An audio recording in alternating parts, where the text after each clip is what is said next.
சங்கே முழங்கு 50,000 கோடி 60,000 கோடி 70,000 கோடி பணத்தை சேர்த்து வைக்காத ஒரு அரசியல்வாதியை இந்த தமிழகம் கண்டிருக்கிறதா? ஆம், தமிழகத்தில் இருந்தார். அவர் 2 தடவை முதல்வராக இருந்தவர். 1954 முதல் 1963 வரை முதல்வராக இருந்தவர். அவர்தான் கர்ம வீரர் காமராஜர். அவருடைய நினைவு நாள் தான் இன்று. அப்படி என்ன காமராஜர் தமிழகத்துக்கு செய்துவிட்டார்?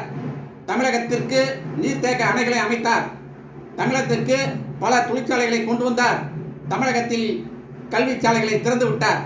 அவர்தான் காமராஜர்.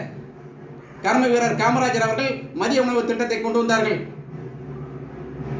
அவர் அகில இந்திய காங்கிரஸ் கமிட்டியின் தலைவராக இருந்தார். அவர்தான் 2 முறை பிரதமரை தேர்ந்தெடுத்தவர். இப்போ யாராவது இருந்தாங்கன்னா நானே பிஎம் ஆகிக்கிறேங்க, உங்களுக்கெல்லாம் இதுக்கு நானே பார்த்துக்கிறேன் அப்படிம்பாங்க. அந்த மாதிரி அவர் சொல்லாமல், அவர் தனக்கென வாழாமல் மக்களுக்காகவே வாழ்ந்தவர் தான் கர்ம வீரர் காமராஜர்.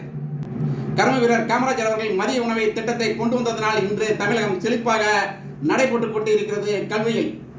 அதற்கு அடித்தளமிட்டவர் காமராஜர் அவர்கள். உங்களுக்கு தெரியும், தரமணியில் போனால் டைட்டில் பார்க் இந்த பக்கம் போனால் sugar technology, film technology, leather technology, chemical technology, பெண்கள் பாலிடெக்னிக்கு எல்லாத்தையும் அவர் தான் கொண்டு வந்தார் அந்த காலத்தில். அதில் படித்தவர்கள் எல்லாரும் இப்போ படித்து நல்ல வேலையில் போயிட்டு எல்லாமே ரிட்டையர்ட் ஆகிட்டாங்க. நானும் அப்படி தான். நான் ஃபிலிம் இன்ஸ்டியூட் தான் படித்தேன், ஃபிலிம் டெக்னாலஜி. தமிழ்நாட்டில் சுகர் ஃபேக்ட்ரிலாம் அப்படிலாம் கிடையாது. இவர் தான் சொன்னார், சுகர் ஃபேக்ட்ரிலாம் சீக்கிரம் திறங்க அப்படின்ட்டு.